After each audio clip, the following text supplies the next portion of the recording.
এই যে নদীটি দেখুন, পূর্ণ যৌবনে ভরে আছে নদীটি, কানায় কানায় তার যৌবন উপচে পড়ছে। আর পাশের এই রাস্তাটা দেখুন, আপনি জীবনে এভাবে কোনো রাস্তা দেখেছেন? এটা কিন্তু রাস্তা। এই যে রাস্তা আপনি নিচে দেখুন, এই যে কত সবুজ। এই যে ভাবলা গাছ, এই যে ভাবলা গাছের কাঁটা দেখুন, এই ভাবলা গাছের মধ্য দিয়ে এই রাস্তাটি, মানে রাস্তাটা তৈরি করা হয়েছে, কিন্তু এ দিয়ে কোনো মানুষ চলাচল করে না, কখনোই না। এটা হলো এই নদীর পাড়ের ভেরিবাঁধ।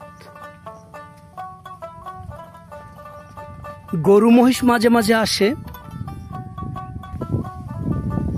এই যে মহিষদের দেখছেন, এরা এই রাস্তাটি পার হয়ে নদীতে সাঁতার কাটে।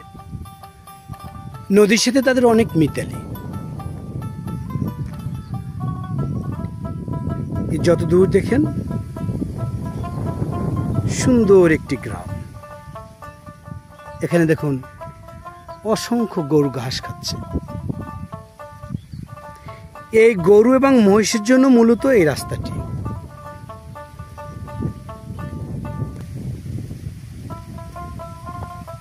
এখানে মানুষ কিভাবে থাকবে? এর আশেপাশে 2 কিলোমিটারের কোনো বাড়ি নেই। ওই যে গ্রামটি দেখালাম, ওই গ্রামটির পূর্ব দিকে বাড়ি রয়েছে। এই যে দেখুন, এখান থেকে রাস্তাটি দেখুন। আমি এসেছি গাড়ি রেখে, তারপরে নুয়ে নুয়ে। রাস্তা আছে ঠিকই, গাছ দুপাশে গাছ, এই যে ভাবলা গাছ রাস্তার উপর, এপার থেকে ওপারে মিতালি করেছে। অনেক চমৎকার, তাই না? আমি জীবনে এমন রাস্তা আর দেখিনি। যে রাস্তা রয়েছে, কিন্তু রাস্তাটি দখল করে নিয়েছে গাছ।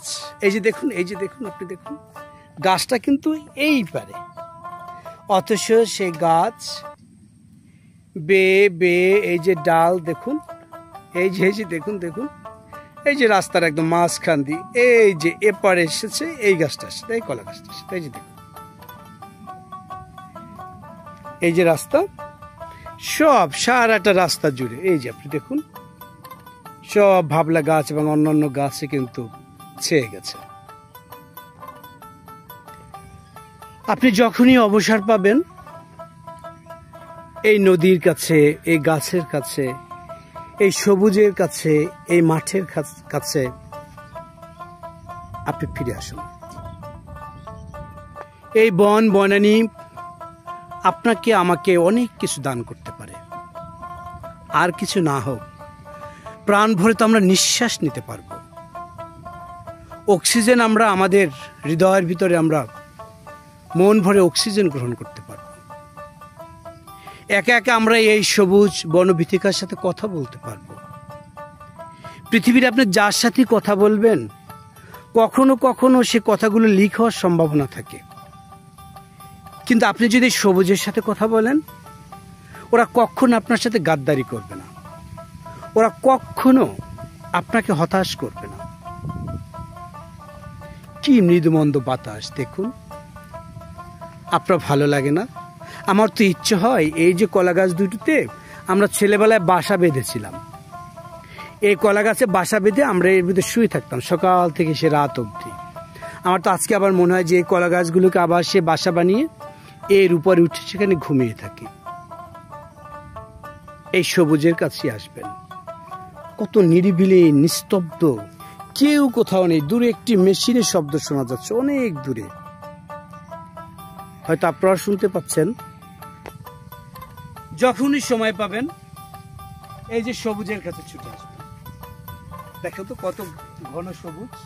এই যে আমি একদম সবুজের ভিতরে কিন্তু আমি হারিয়ে গিয়েছি।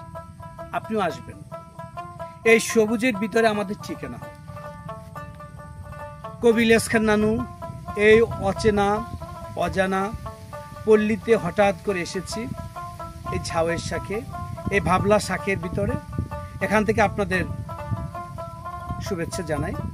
আপনার সন্তান কোথায় রয়েছে খবর নেবেন, আর যখনই আপনি সময় পাবেন এইভাবে নিরিবিলি নিস্তব্ধ এলাকা আপনি ছুটে আসবেন। ভালো থাকবেন। আল্লাহ হাফেজ।